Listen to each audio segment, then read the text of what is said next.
Good morning, ma'am. Good morning. Ma'am, in your view, what makes PS Senior stand out among other schools in Chennai? See, I would say PS is one of the leading schools in Chennai. And what is particularly interesting about the school is that in the first 10 years of inception, in the first decade itself, the school benchmarked itself as a school of academic excellence. And I think over the years, with emerging trends and changing perceptions, we have incorporated several other dimensions to the school in sports and extracurricular activities, but continue to sustain the streak of success on the academic front.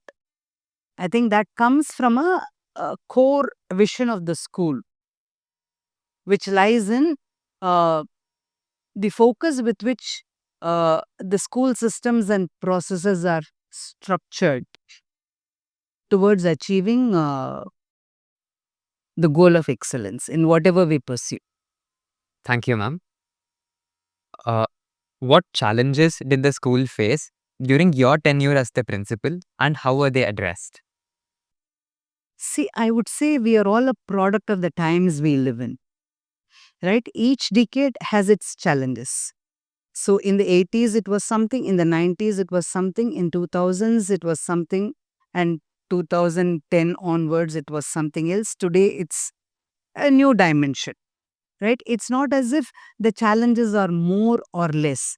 Each decade, each era has its own challenges, and they are addressed if you are sincere in your purpose and if you have faith in what you are doing. The faith and conviction with which you pursue something is important to face challenges. So the challenge could be from the society, it could be from parental expectations, which are very high for their children, and the gap between the expectation and the delivery by the student, or it's very often thought or blamed on this. Not blamed. It's very often perceived that the school should do more. Particularly in the last 2 decades, the role of the school has been very demanding, right? Where and students with several other distractions brought in by technology, the school has the challenge of sustaining their interest in learning. So I think that is the biggest challenge that we face, regardless of students' ability or potential to um, perform. It was the societal challenges, the technology challenges that we had to check and balance every now and then to achieve desired results. Okay. How did the school evolve in terms of academics and other activities during your days? See, I would say here, I've said this several times. Uh, you set a goal and you achieve it. To sustain the achievement is, I would say, as difficult or more difficult, because there is the expectation, the pressure to perform. The school is benchmarked for something. So, I had, my mentors and predecessor principals, they did amazing work.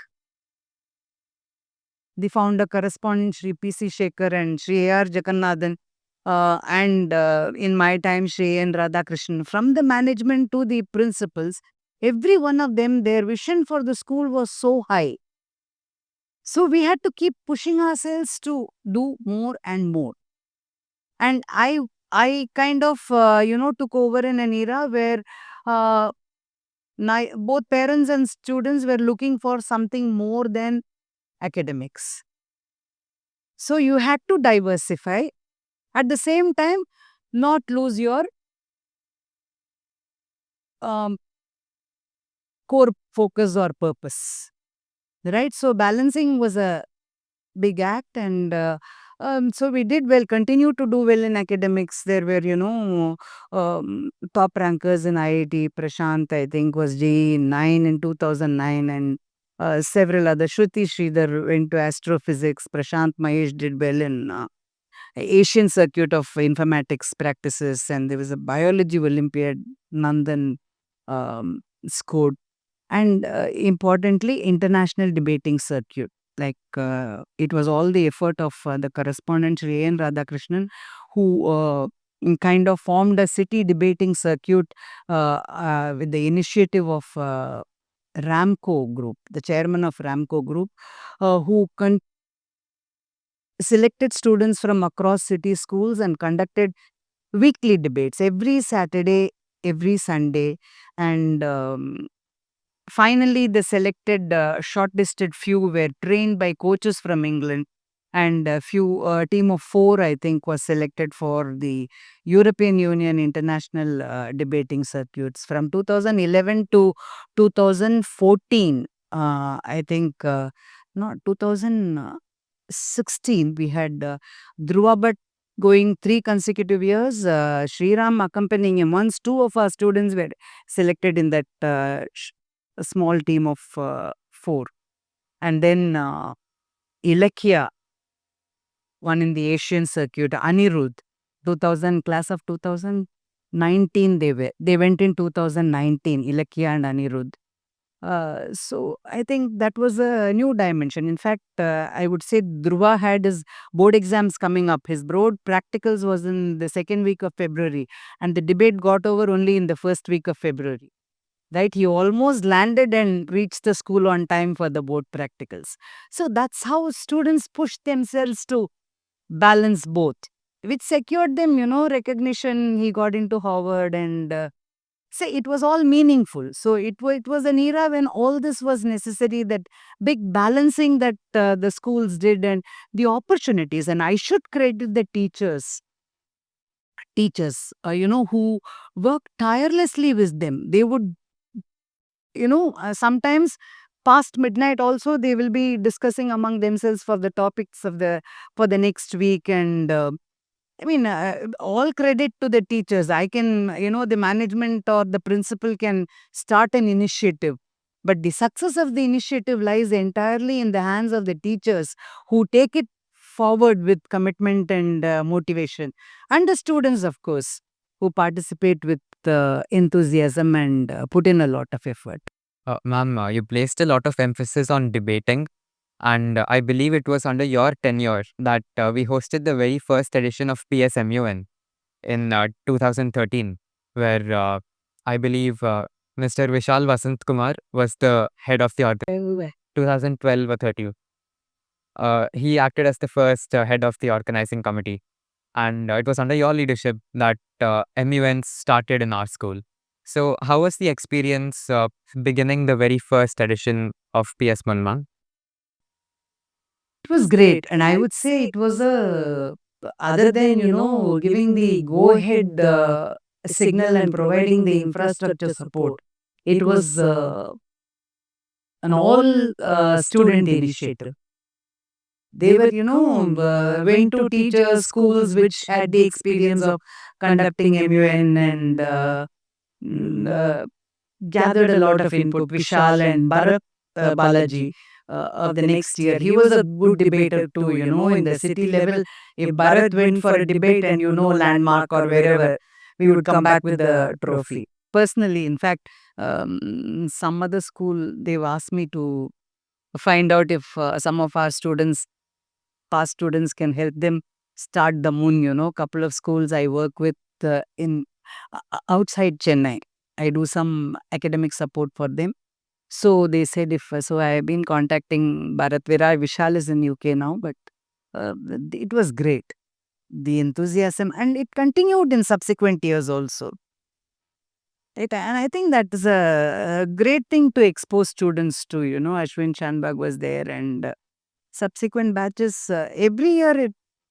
It kind of, I would say, students do a little more. Like, you don't just repeat. You want to do a little more, add your own flavor and kind of interest to the whole thing. Yes, ma'am. Was great. And you were also leading the English department for a very long time. And how has English correlated to extracurricular activities such as debates? See, I've been since 87, I was the head of the department, like, from my very early part of my career. And so whatever happened, the first culturals were, it was called Cultural Fiesta, then was started by the class of 87. So also the fourth estate, the tabloid, right? The wall tabloid that you continue to run. And the intra-culturals that they started, it was the class of 87. Mr. Nazim was there, it was his class. They were a bunch of very enthusiastic students who I taught uh, from 7th to 10th, and I had a break of 2 years, and then I came back in 87, by which time they had completed grade 12. So that initiative continued, and I think there were years when wherever PS went, the PS team won the culturals. So 87, 88 was where we made the first impact, at the city level culturals. And from then on, the winning streak continues, I think, hopefully, right? Somewhere. So I think there, what I feel is that feeling of a PS team is what works there. It is not about talent alone. It is about so many of you getting together to form a team which works. I think if you have to, again go back to your question one, what makes peers work? I think it is the collaboration, which is a key 21st century skill, right? But we've always believed in that. What works for what has worked for the school is our working. It is we and not I, right? So we always say we. So it's that feeling that has, I think, brought such uh, glorious achievements to the school. Thank you, Ma. What values or traditions do you feel a school should always preserve, no matter how much it modernizes? I think at the core of everything, and the most important value in life that we all need to imbibe is discipline, right? Discipline is very often mistaken for with a wrong connotation. I think discipline has to do with time management. Discipline has to do with a sense of responsibility. Discipline has to do with focus in what you're doing, right? I always give the story of this flying a kite. I don't know, I read somewhere. I don't know, maybe you're familiar. So if you have flown a kite, you know how you navigate that ball of thread and how the kite goes up. The wind, of course, is important. You should know the direction of the wind, and you should let the twine go higher and higher. And well, that's how the kite launches itself, right? So if you didn't let the ball of thread gradually out for the kite to fly, the kite will just stay put wherever, right? Or if you just let the whole ball of thread loose at one go, fly away or crash, right? So that's what discipline is all about. It's not too much control, it's not excessive freedom. There has to be a balance, right? This is my message always to parents, to teachers, and to students as well, to understand that discipline is important in life, right? If you allow yourself to work or operate in um, a free environment which combines responsibility with it, you can soar high. Freedom without responsibility is chaos. I think that is the most important value. Once you have that, all other values come into that. If you are disciplined, you are everything else. Ma'am, you were a major resource person in English during your tenure, making textbooks for CBSE and State Board, and also setting question papers. What skills, as an English teacher, help you reach this level? Actually, I should thank God and the school for the opportunity I had very early in my career. Somewhere in 87, 88, 89, when CBSE, in collaboration with British Council, uh, launched a program to select 18 teachers from across the country and send them to a training college in UK for training in syllabus design and material production, that is textbook writing. Right, it was an intensive program for 4 months, and we came back, and with the help of the English teachers from the UK university, we had 2 years of some 6 to 8 sessions of month-long workshops in India at different places, where we worked as a team and wrote the communicative English textbooks, which were launched in 1995, which was actually a total departure from the content-based teaching. But somewhere in 2015, that was withdrawn, and the core English books have been brought back for 9 and 10, the language course. But the communication English, I think, was reintroduced anyway. So that made a paradigm shift in language learning with, the content weightage being reduced to only 40%. The rest of it was only language skills that were tested. So alongside we conducted training programs for teachers across the country. So that gave me a lot of exposure, and particularly my area of interest was developing content. Right, I enjoyed setting question papers. Right, so like you read the Reader's Digest, edit an article and give a reading comprehension passage, and there will be one stray student who will come and say, "Ma'am, passage was very interesting," or the invigilator would say, "I enjoy invigilating English exams because I can go around reading the passage." Right, those were all, some small thrills for us. I don't know whether they meant anything, but there was a satisfaction that you are reaching something meaningful to people. Right, so that, I think, was the first opportunity that uh, gave me successive opportunities in life to work with CBSE elective English books later on, and with private publishers. And in 2018-19, the State Council of Education and Research um, invited me to be the domain expert for their revision of their grade 11 and 12 English textbooks. So that was another experience. Then I did another project for a private edu group post retirement. So this is something that I enjoy doing, I think, has been my passion. And I should thank the school for that opportunity. Thank you, ma'am. As one who has spent over 3 decades in this campus, what moment do you cherish the most about the school's history? Actually, every day has been a memorable experience for me, to say the least. Memorable or not, it's been an enjoyable experience. I used to eagerly look forward to coming to school, going to the classroom to teach, something I missed when I assumed charge as principal. Because of the much as I wanted to, there was always something coming up that wouldn't let me go on with that kind of schedule. So, I mean, teaching has been a very passionate experience, and you can edit it if you want, but I must say it. Recently, I met somebody in some government registrar office when I went for some registration purpose. So it meant a long wait, and the girl sitting next to me, she was in her 30s. She was getting bored, and so we got into a conversation. And she asked me, I asked her what she did, and she asked me what I did, and things like that.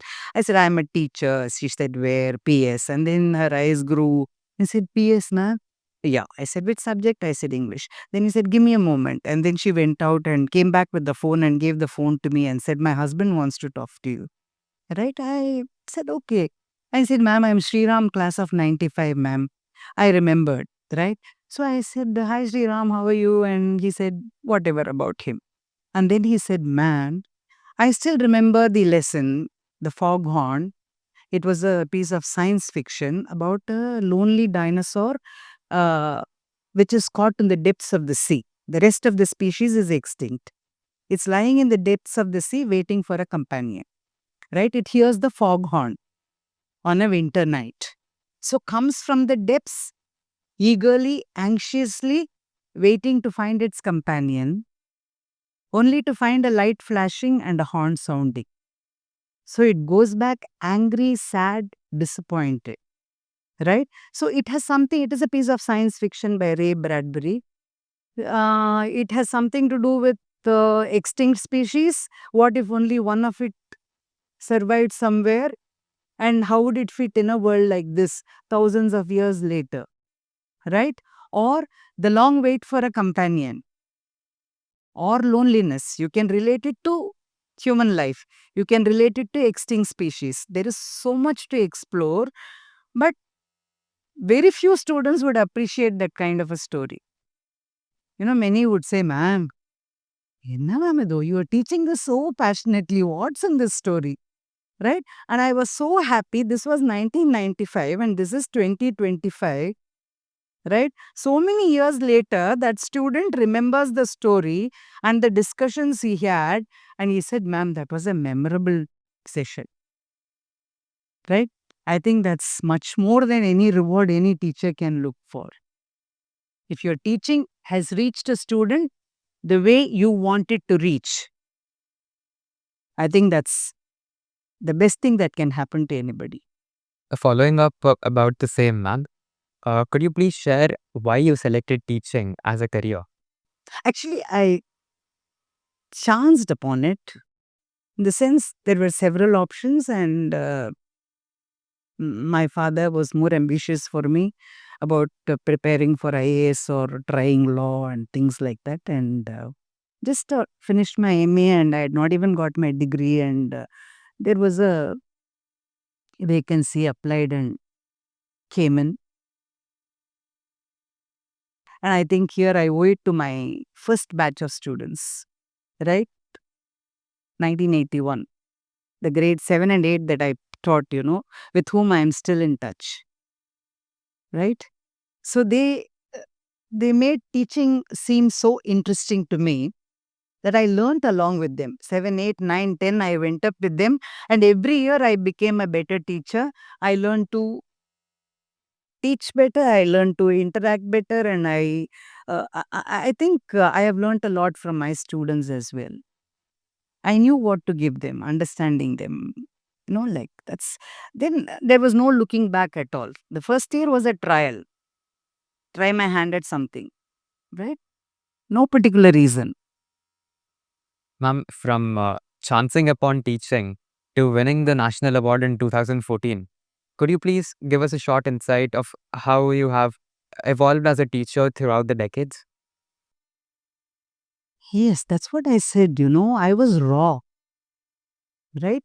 Enthusiastic, liked English as a subject, loved literature, right? Passionate about it, but I did my B.Ed after joining school actually. I didn't even know the ABC of teaching rules, right? But the bunch of young enthusiastic students who I had in the first 2 years, I think made the whole thing interesting from you. From there, I said to all my experiences, with the training program that I attended, the other training workshops that I attended, workshops that I conducted, and the evaluation that I was a part of. Evaluation made me look at teaching from the other end. So, what a student had to do to score marks, how a teacher had to teach to make the student give the right response to a question. So, I think everything is a learning experience. And to a teacher, I feel it's all about how you utilize the opportunities around you. There are opportunities all around you, how you utilize the opportunities to make a success of. Great learning experience to in this school. Till the last day I worked here, and I continue to learn a lot. Because every time I read something new, I gain a new insight about teaching. Ma'am, this year marks the beginning of our Golden Jubilee celebrations. 50 years of PS. Could you please recall the day of our Silver Jubilee celebrations back in 2001? Well, I was in the core committee with the principal, of course, who was leading, and the vice principal, Hannah Charles ma'am, and Usha Varadarajan, HOD Maths, and myself, and Vasanta Kumari, Tamil HOD. So we've all been there for a long time. So over 2 decades or whatever. And Mrs. Srivats and Hannah from day one of the school, so they knew every brick of the school, how the school came up. So Savitri ma'am, Tamil teacher, primary, mid up to middle school. So these, it was like each one was given a certain task, and my work mainly was the Silver Jubilee souvenir, and of course the documentary we prepared for the school. So that was kind of working on the script, and P.C. Ramakrishna gave the voiceover and recording, and he gave his own inputs about how to tighten the script, and that script writing was a great experience. First time I did it, and then we did a shoot of the school, one day in the life of PS. So from the time the school bus arrives in school to the time the school bus leaves the school. I mean, it was a documentary available with the school. I don't know in what shape now. It was a video. Those days we had only videos. And that was the first time, that was the year Shankar, Vembu Shankar, Colonel Shankar now. He got the Shaurya Chakra Award. That was his second year as a commissioned officer. In 1999, he got the award. So that was a great sensation for us to have somebody in the army and receiving a gallantry award. And so last moment we tried to fix it into the documentary. So the documentary making was a unique experience for me.